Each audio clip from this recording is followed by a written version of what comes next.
You look good. I look good. So we're gonna get started. Um, I love that sweater, man. That's sick. I'll steal that. so this is our season two. You are our first guest for season two. You are, one of, if not the biggest figures in MLS journalism. You are my go-to person for a breaking story. If anyone's not familiar, then they probably don't watch the MLS. And if they don't know what I'm talking about, Tom Bogert, thank you so much for being on. What's going on, my man? Glad to be here.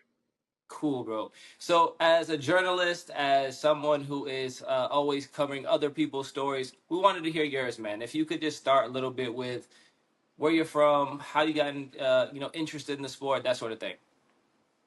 Yeah, man. So I'm born and raised in New Jersey. Live there now. Live right on the beach on Ocean Ave. So that's always nice. So yeah, soccer's always been in my life for as long as I can remember. I mean, my dad played in college, my sister played in college, and I ended up doing that. But like, it's just something that's been part of me forever. And I figured out when I was 14 or 15, hey, maybe I'm not going to make it pro. 5'7", don't exactly have elite fast twitch muscles. I was pretty good, but not a pro level by any stretch. And I say thankfully in that should have given me a chance to, okay, like you can realize other hobbies and other skills and whatever. Don't be so one dimensional. Then I went to fell into a journalism class in high school and I was like, dudes get to just watch sports and write about it. And like, that's a job. Fucking sign me up, man. I'm in. So like, that's kind of where it all started. Like, I'm lucky that I had clarity from a young age. I was like, no, this is what I want to do. And I would have been open to other sports. Like, I'm a big fan of all sports. Like, soccer's always been the passion and is the passion. But like, that's kind of helped informed all my decisions from there. Like I ended up playing college soccer and again, like informing my decisions of, okay, whatever school it is, it has to have journalism and it has to be, near like a major city. So that internship would be an option. So I ended up going to a school called Kean University outside of New York City, which again helps set up everything else. And one internship goes to another. And then, the confluence of hard work and good luck to kind of get to where I am now. That's awesome, man. So, you come from a soccer family. Yeah, yeah. My dad played at Monmouth University, and then my sister played locally as well. So, I mean, well, a lot of parts of New Jersey have a rich soccer, history. Kearney, New Jersey, Yeah, obviously, one of the first places to have soccer in the country.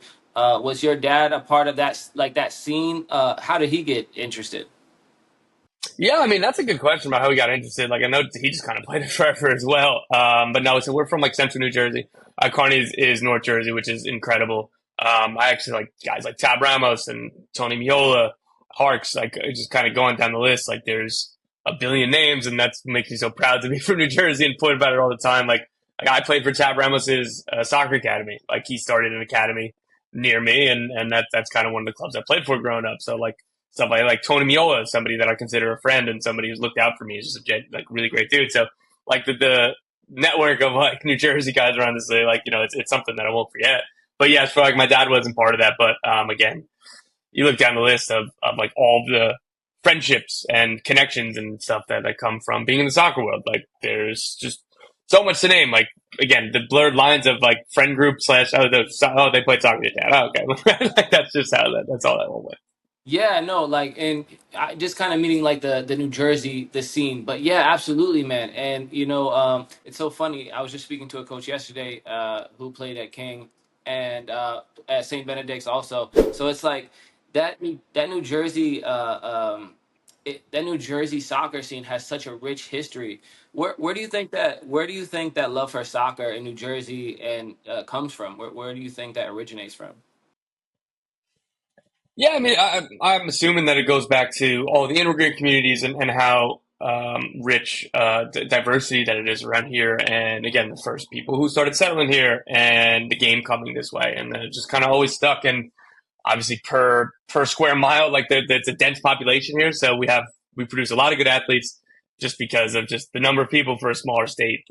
And so, but like, again, soccer is always going to be near the top of that. And again, it's something that I'm always being proud of. That's cool, man. I just love finding those little local, scenes for soccer. And when I talk to people about like soccer being in here in the U.S. before like Brazil, people are like, "What are you talking about?" Mm.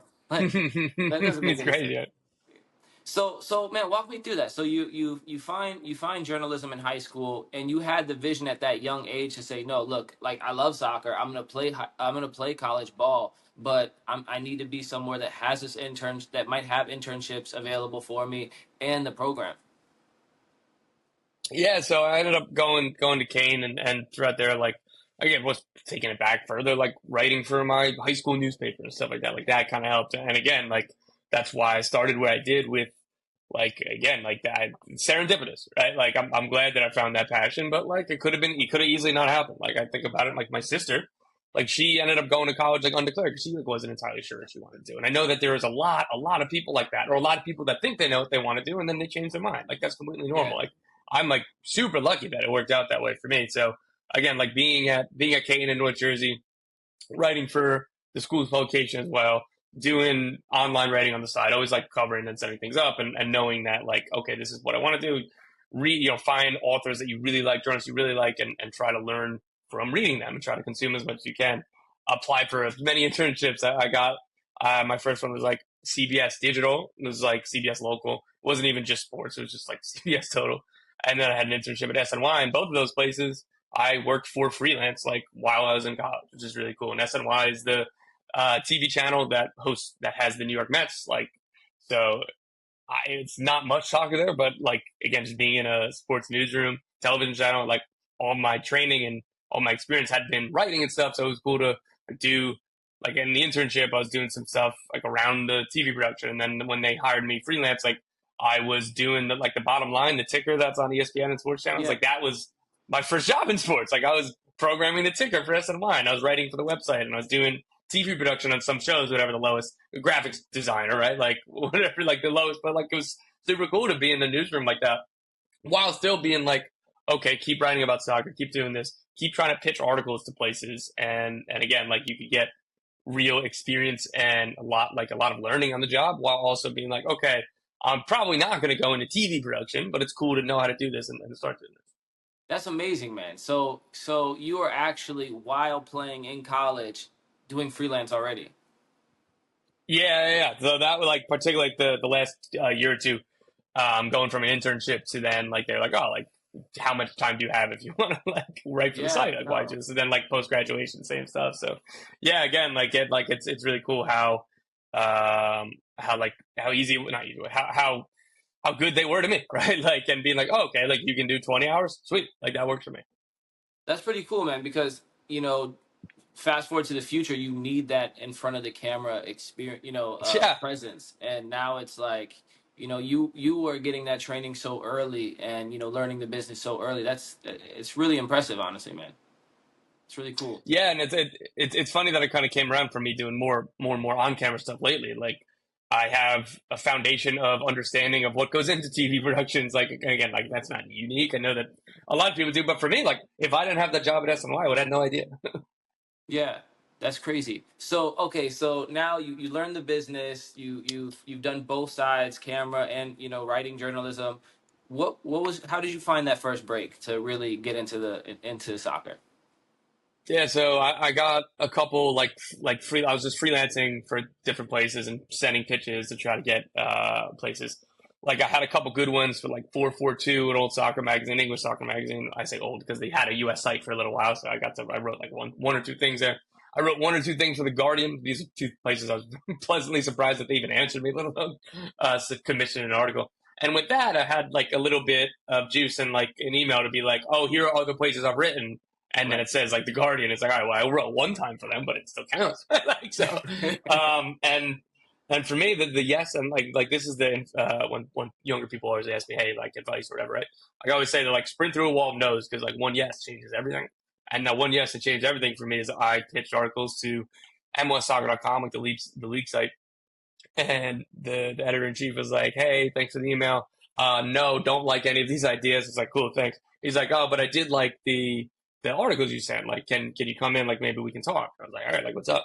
And he was like, "We're kind of looking to bring somebody on, like trying to like, get a feel for you and whatever." And got my foot in the door there. And again, that editor saw a lot in me. He did a ton to shape me into what I am, like in first chances, giving me opportunities to keep growing. And then I'm sure this will come up later, but like he was the one who was like, I think you really have a knack for potentially to be like news breaking and do inside stuff.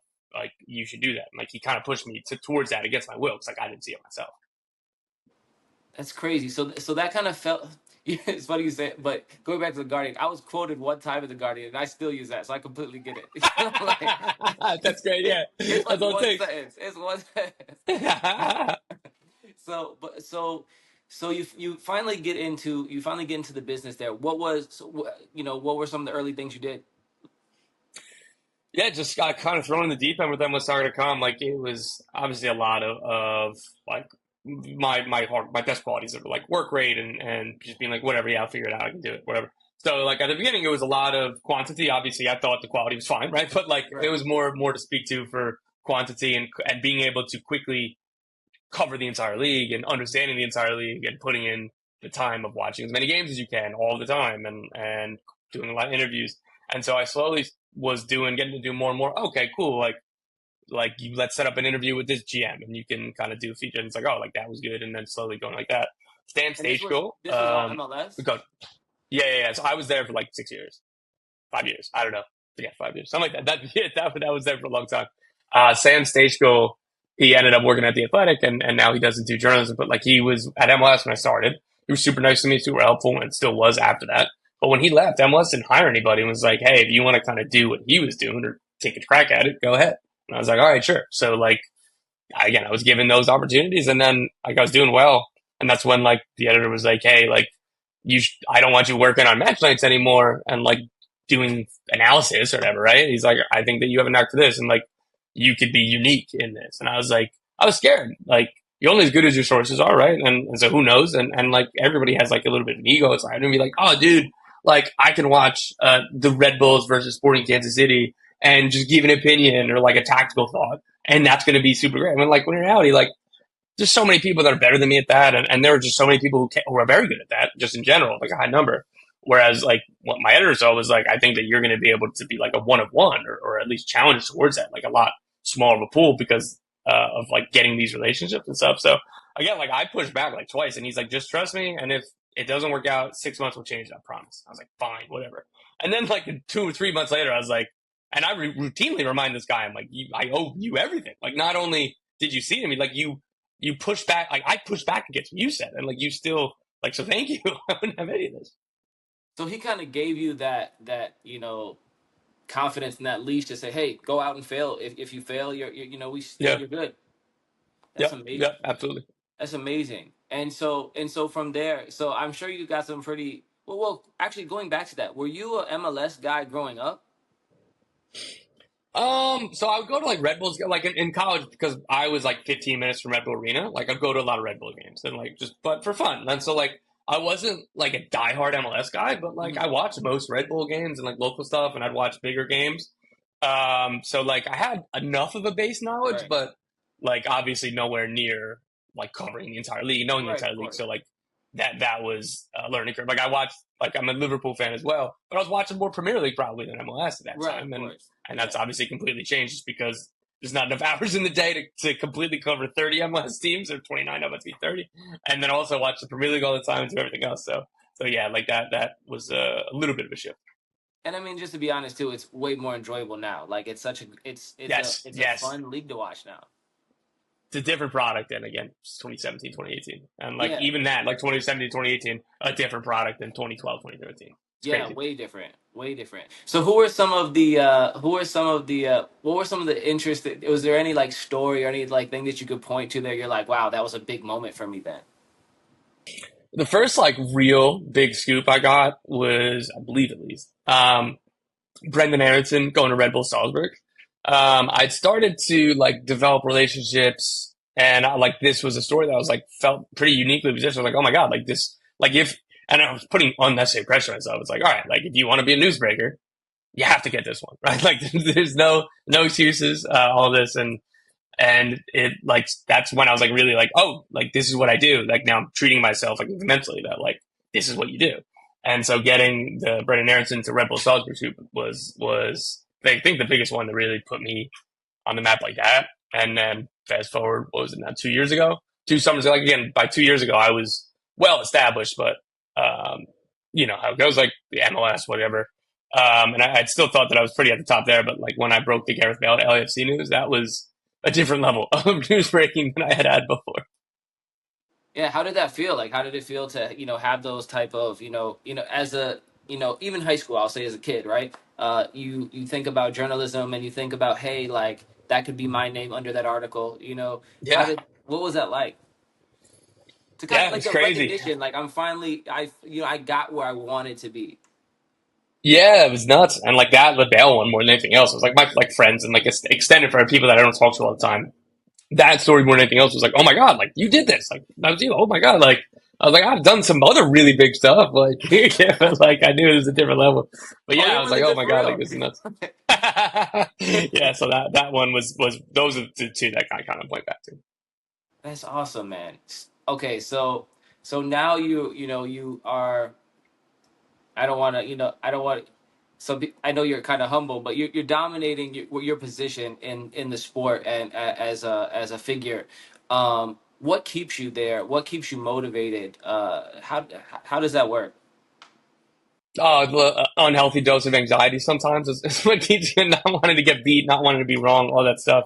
No, it's like, well, it's really like, I do love it. Like, it can be a lot. I don't want to complain about working in soccer and doing what I do, but like, there's a lot of times where it doesn't feel like you have real time off, or when you're off, you're only never totally off.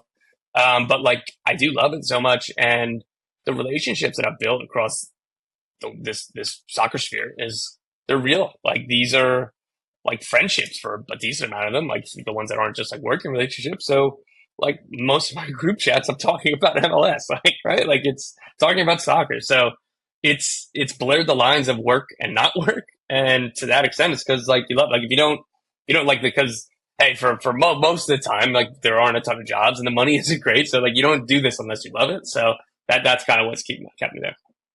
That's awesome, and it's kind of cool, right, to see how like something that was kind of fringe or niche has become so like people are hitting up about it now. It's like, hey, what is this about? What is this? Yeah. It's like, Yeah, or and even that, like I keep on again because this is very positive about me. And like you said, I'm a little uncomfortable with knowing how to like talk like that, but like, well and truly, it is all of it's a confluence of hard work and good luck.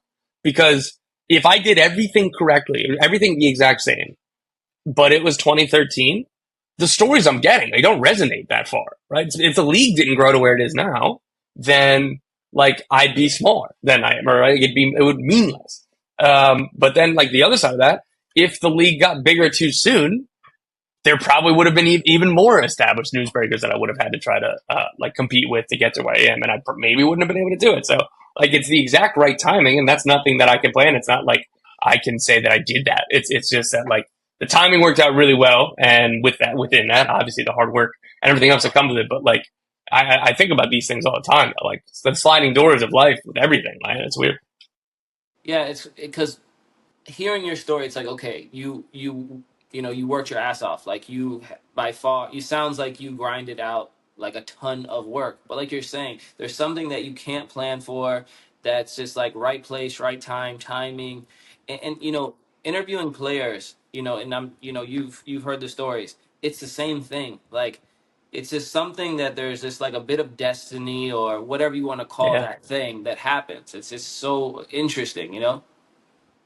Yeah, dude, and it's wild. And like, I don't know, as humans, and like we talk about players as well, but like coaches even more so are like control freaks because that's their job. That they think, hey, if I do everything right, I control the outcome. And like none of us really control it, right? We can put ourselves in the best positions to do anything, but like they're like humans, like we don't want to admit how much like circumstance plays a part into everything because it's difficult to admit that, to be like, oh, like, because then how do you plan for it? And like then you go back into motivation. It's like, well, if like I can't control it, then who knows, right? Like, so it becomes like a bad cycle. But like I think I've found the right balance of it. Not like, hey, like you can do everything you do, and like do what you can do, what you can control, the absolute best. But understand too that circumstances is going to play a big part. Absolutely, man. Well, I wouldn't be doing people who watch this any justice if I didn't bring up some soccer. You're gonna have to Just edit this, put this in first so people can leave. Get the stuff they want first. no, man. It was really cool to hear your story, especially as somebody who has followed you for a while. and appreciates what you do, man. I definitely like to give you your flowers and let you know that you're definitely a big inspiration to a lot of people, man. Oh, that's very kind, man. I appreciate it. And you're an inspiration. I'm gonna have to again like that sweater. It's unreal. See, look, I need to go find something like that. I need that. That's me being like, you need to work harder to up your game. That's what you've done for me now. Well, thank you, bro. I appreciate it. So so just starting off with just a few basic questions, man. Who's your top three players? Who have you enjoyed watching over the years? Oh man, the first name that comes to mind is now colleague Sasha Question, just because I went to so many Red Bulls games and like I I hope that, and I've told him this before. Where like when I was playing like men's league and like transitioning from college to men's league, like I'd call myself like the men's league Sasha Question because like I was more of a chance creator. I wasn't like the fastest dude. Sasha is. Like he's not the most athletic. I think he'd be the first to tell you that. I hope that I'm not speaking out of turn, but that like I'm not either. And like his vision, his passing ability, stuff that like I always love. And so Sasha Question is always going to be kind of top of mind. We say that. Going even like I'll do a current one now. Denny Bwanga is unreal, dude. He is so much fun. Like that dude is so the opposite of what I'm talking about with What an his athlete! athleticism is he's a cyborg, dude. He's got to be a robot. Like whatever he does in his training regimen to not only like hit the heights that he does, but he's never injured. He's never seems tired, and like he's just so consistent. He's a machine. He's awesome. And Yeah, then even if we're after gonna like go a run, further, it's just like not. He's just like okay, yeah. It's like it's next play. crazy. 92nd minute, he's still going in behind. Like the story of him coming, like he was ruled out of a game officially because he was flying back from Gabon for international duty. So not just any flight from transcontinental. He Mhm. lands at LAX at like 5:45, and he makes it to the stadium, and they put him on the bench, and he comes in like eh, unreal. It's incredible. Yeah. So then let me try to go old school. Older school, I have to do another Red Bull one, but just because I watch all these teams, like Dax McCarty, like, guy's an absolute legend. I love that dude. And to go further old school, I've already name dropped him, but Tony Miola is always gonna be a legend, so I always gotta put Yeah, him and hometown, you know. in there. Well, home state, only home goalkeeper to state. win MVP. Yeah, Yeah, yeah. yeah. And what a season that was. Mm. So okay, sticking with US, there's a conversation, a big conversation going on right now. If you were to pick a few names that you thought were appropriate or that you liked for the job for the US, who would it be? Yeah, so I was saying like on shows a week ago when like Patrick Vieira's name was thrown out, I was like, why would he leave Strasbourg? And he left Strasbourg. So like that would be really I think that would be a good one. Yeah, Mauricio Pochettino, I think that'd be another good one. Like just kind of the idea like I like the shouts for Hervé Renard. I'm like I think that would be a good hire. But I mean for me I lean more towards Vieira, Pochettino, and I feel like there's another name that's escaping me, but like that or like Thierry Henry is another one. And like let's see what he does with France's U23s and it's like at the Olympics where they're gonna be heavily favored because that squad's incredible. So then if he's somebody who gets the experience and then puts on tape like, hey, like we did well in the tournament atmosphere, then I think that he's another option. But again, between Vieira, Henry, and Pochettino, like any of those, I think would be cool. Rafa Benitez is another name I'd love, just because again going back to the Liverpool stuff, but his experience as like they call him like a cup manager when he's at Liverpool, like he's done really well in tournament games, and like I think that he'd be a high level coach for the national team. yeah. I thought Thierry Henry would be an interesting one too because I mean it's hard to find somebody who sounds more brilliant talking about soccer, you Right? know. But I do think there is still a little bit of a question mark. You know, he did good at It's Montreal. fair. I thought. You know, I thought he made some good changes, even though it kind of ended Yeah. weird. But it turned out there was some personal issues there. Yeah. And I do hear from players that he's coached, like especially strikers. Like, no, he's great. So it is. I agree. It'll be interesting to see how he does with the Olympics. So no, I think those are all great names. The, there's something that I have just been struggling with lately, and I the U.S. Open Cup to me is special. You know, it's like important, and the Leagues Cup was obviously super successful and fun. It was Mhm. great. I can't take anything away from it. Um, do you think there's enough room in the town for the both of them, or no? Yes. And I agree on both fronts. Like, sucks what happens in the Open Cup, and I hope that that is immediately reversed next year. Um, and I really love Leagues Cup. Like I do. I didn't know what to exactly expect last year when they had the first full edition. legitimately really good. All the teams cared. Like it's really quickly a high level tournament, and I love anything that could any more excuses or any more legitimate tournaments for League MX and MLS. And because like we have Champions Cup, but that's only the top few versus top few, and that's Mexico are in the middle of their season, MLS are in preseason essentially, right? So I love the idea of like getting to see CF Montreal, not like say not when they're not in the Champions League versus a mid-table League MX team, and I think that's a more fair representation of everything because the best Mexican teams are still better than our best teams, but the quality. Whatever. I digress. My point is that it's the playoff system. The fact that the round one of the playoffs is best of three is stupid. I hate it. I hate it. I didn't like it. I tried to give it a chance, and I liked it even less when it starts. Like that right there takes away weeks of games. As many as an extra two, or as few as an extra one. But like right there, let's say if it's two for some of these teams, that then like you can shrink the playoff just in terms of how long it takes to get done. And I think that right there gets you the midweek games to get Open Cup back. And like that is a much better use of time than the best of three round one stuff. That's a phenomenal point, and like I don't know when it just became a thing to say, oh well, this whole thing, oh well, the players and they're tired. Did we forget that young players need a chance to play? Like Yeah, they just it's yeah, like they don't want to they do play an that. Open Cup. Yeah, Like and, anywhere else, any other league in the world, even PSG, when they're playing when they're playing the first open rounds, they're playing especially in like when there was Coupe de France, and okay. it was like Yeah, they were playing their young squad to give them a chance to yeah. get some experience. And that's what MLS teams did, and I'm like, but that's like what MLS tried to use as the reasoning, be like, oh, we want our MLS Next Pro teams to be in there. It's like, well, yo, you could just call up some of the MLS Next Call them Pro up, players, and like, it gives them more value when you got to call up to that team. I really yeah, don't understand that, and that's why the only thing that I could think of, and a lot of people don't want to talk about it right now, is that it was just to hurt the USL. no, because I don't because like USL don't get a ton from this, you know. Yeah. For me, like I mean, like what I've heard is like that apparently like MLS has said that like there improvements needs to be made, all the stuff, whatever, right? And like it hasn't happened, and like maybe that this was just like a hey, look, like this will make change happens. I hope that's what it is. I still don't agree with that, but I hope that that's what it ends up being. Yeah. No, I agree. Any favorites for the Leagues Cup? Oh, I know that Miami just won and they played an MLS team in the final, but like man, I've watched too many Champions League games and like CONCACAF Champions League and like I'm always gonna Monterrey, Tigres, Club America, Chivas Usual right now. Like suspects. the Club America right now is every time I watch them, like I know that they just won the league. They're incredible. I know that they transferred away Julian Quinones, but like that team is so good. So I'll pick Club America, even though they have to play on the road, of course, because of the stuff.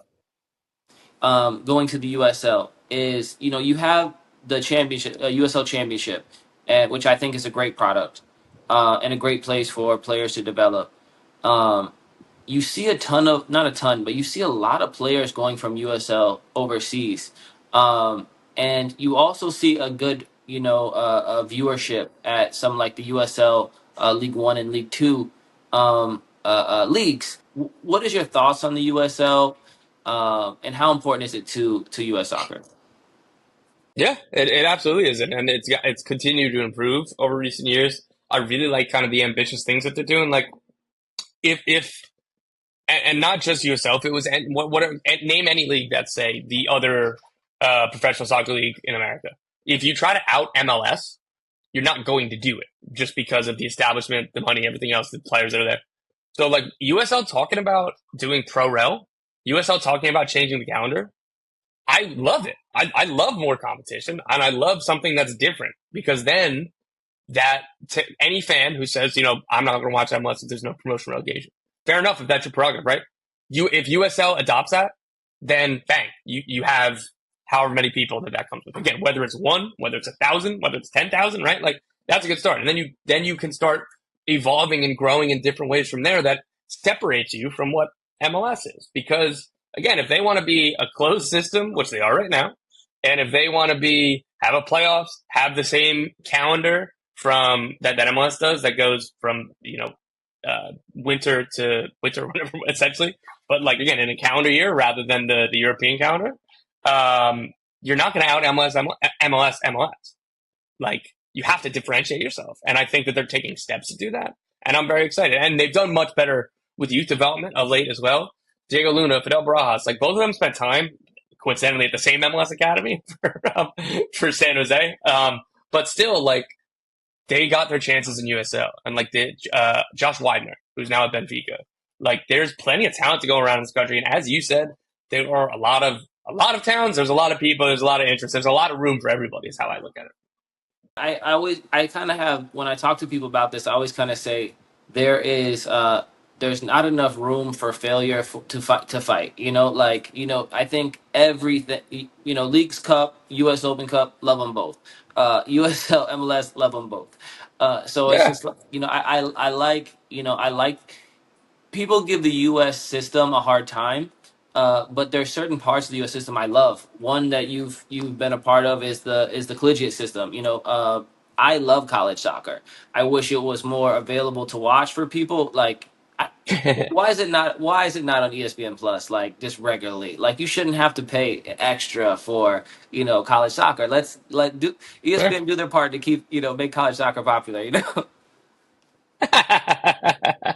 Yeah, I mean, again, like I can't speak to some of these because, like, again, I've had my hands full just trying to keep up with all of MLS. But same thing, man. Like, there's Devin Kerr is a broadcaster. He calls MLS games, he calls USL games, he calls college games. He is one of the hardest working, smartest, very, very great commentator as well. Like, and he's somebody who I respect and like a lot. He like I get a lot of my info about USL as well too, but particularly college soccer from him and like his passion for it. I think is awesome. And as you say, like to the point of like there's enough for everybody. There's something for everybody. So do you get to follow any college soccer at all, or is your schedule Not way like too? not like I not at all, man. Even and like the thing too is that like there's the draft system for MLS. Like it's so useful that you can still and like I'm a big proponent of the draft, but like it's different than like if I was an NBA writer and it's like yeah, of course like I'm gonna watch college basketball or any international. Like I would do draft prep. Like doing draft like this year, I think that there's three, maybe four players that are like currently playing key roles in their first teams from the draft, which again is par for the course. And like these things take longer, but just because of like, there's just only so many hours in the day. Yeah, no, no, I get it, and I mean, at least stuff for me to do, so I don't mind. No, I'm just kidding. No, but I am really shocked at how I don't know what happened. Maybe and it's a double edged sword. People say like, oh, the bringing in so many foreign players to college it hurts U.S. players. I agree with that. I'm a person that has made that point to a certain extent, but it also Mhm. raised the level too. Yeah. Man, you watch a UConn, Clemson, Maryland. If Mhm. you watch these Mhm. games, it's like watching a pro game, man. And to see Yeah. and there are honestly, I think four or five players having key roles from the draft is a lot. It's impressive. Um, Yeah.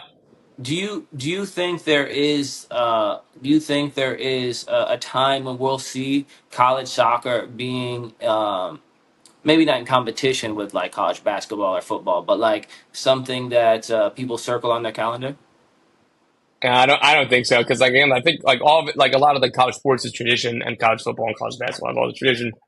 And then the other side of that is people who are professional fans, like primarily professional fans, of looking at the draft system and just the nature of soccer. Like the best prospects are going to be in academies, and like again, like not being dismissive of college for development and for everything. Hell, Moise Bombito, he was playing in community college 4 years ago, 3 years ago. Then yeah, 4 years ago. Then he went to a smaller program. I'm already the name of his college is escaping me, gets drafted, and within 18 months, he's starting for the Canadian national team.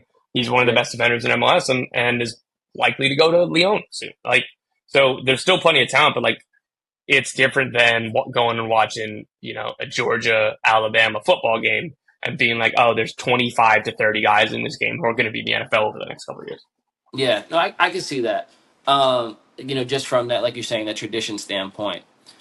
For somebody who is coming up in media and journalism, and they're seeing you where you are. What advice would you give them? Obviously you've already kind of touched on it a little bit with going through those no's.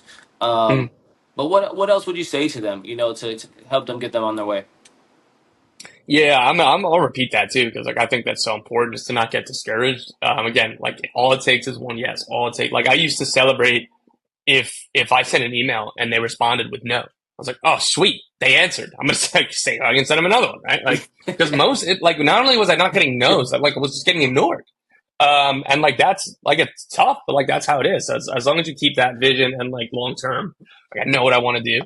Another one is being adaptable. And again, I'll use my own story of like I knew that I didn't want to do TV production. I liked it. I enjoyed my time doing it, and like, but I didn't say no to that job because I was like, oh, it's not the perfect job, right? Like relationships help a lot, and like nobody at SNY that it's like didn't set me up with another job, but people I worked with like connect like developing relationships at that job led them Hmm. to other places. So that's another thing I'd say because like it's not like this isn't art is going to make it sound like I'm talking about myself like a Picasso or whatever, right? But the point of like I have friends who did like accounting or business, right? And that was formulaic. You get an internship as your junior at this place, then you do it again as a senior, and then your entry level job within 12 months you get promoted to this, and then 2 years later you're promoted to that. And it's just like I know what the path is I'm going to be on. In this game, it is not that way. It can take a long time to break in. It could take like if you're lucky, it could be quicker. But like there is no necessarily rhyme or reason always for that, and there is no formula of you take this job and then you do that. You take this role, then you do that. It's much more difficult to kind of map out. So the adaptability part of it, and I'm like on the mental side of things, rather than like actual deliverable advice, like because I think that that's so important, just because there's so many different ways it can go. That's a great answer, man. And before I let you go, I know you're busy. From someone who has been on both sides of the screen per se, behind the scenes and in front Mm. of it, what do you think is the future of the MLS? And if you hadn't to give some sort of opinion on, um, again, being someone who's seen both sides, what we could do to improve the system, what would it be? In terms of like the broadcast stuff or just the game itself? Um, Obviously there's the interest there, but a lot of people have had like fears that this is a wave, kind Right. of capitalizing on the World Cup that's coming, that sort of thing. Hmm. Oh yeah, that's a good question. I like one. I would say that like anybody who says it's just a wave, just wrong. And right, and like that's fine. But like there are a lot of debates going on, like say at MLS and U.S. Soccer about okay, how do we capitalize on the World Cup and in MLS, the World Cup plus Messi being here. For me, it's just continued increased investment because the most important thing that came from David Beckham is the infrastructure of this league went from poor, very very bad, to now it's like it's world class. Yeah. Players come to Cincinnati with the national team and they're like, oh my God, like this is better than a high level, like a Champions League level club. Not all of them, right? But like the idea that like a mid table club in Italy has better facilities than an MLS team is just not correct. And Yeah. that's so like the best thing that Beckham did is drove all the infrastructure. So the academy structure's there, the stadiums are there, the training facilities are there for the most part. Yeah. What I hope that comes from Messi's legacy here is that more spending is allowed because if they took off the training wheels too early, this league would have folded and there would be no league. So I understand the caution from some owners and some people within the league, but a growth in the ability to invest and to attract better players. Atlanta hosted, I think it was the Copa America quarterfinal, something like that. But you could just kind of like Charlotte hosted the semifinal, and there were 75,000 people there. Argentina played at MetLife, there's 80,000 people there. Atlanta, there's 75,000 people there, whatever the games that they have. There is an appetite for top level premier soccer in this country. And the closer and closer we get there, by continuing to improve the level of play, the more that's going to be realized. And it's just about, okay, how much do you put in before it's a losing investment and can you get there? I couldn't agree more, man. And just to say again, man, thank you so much for coming on and giving us your time. I know you're busy, but it's been a, great conversation. And once again, bro, we appreciate what you do, and thank you for carrying the torch for the sport, man. I appreciate you, man. This was a lot of fun. Thank you.